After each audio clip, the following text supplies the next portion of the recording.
Okay, law of velocity sa Six Sigma. So, yung law of velocity sa Six Sigma, yun daw yung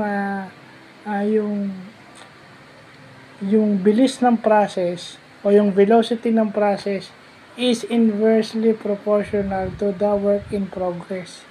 So, ibig sabihin nun, dahil inversely proportional, mas mabilis siya kung mas maliit yung work in progress.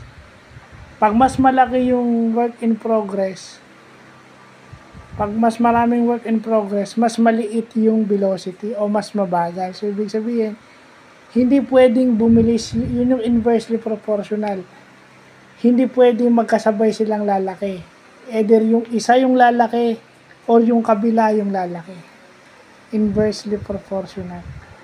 The other one gets bigger while the other one gets smaller. Yun yung ibig sabihin ng inversely proportional. Well, totoo naman. Kapag mas marami kang pinaprocess, mas mabagal yung velocity mo. So, yun. It is also called yung sinasabi nating Little's Law. O yan. Napag-aralan ko yan. Nakalimutan ko lang. So, yung Little's Law, napag-aralan ko yan sa Production and Operations Management.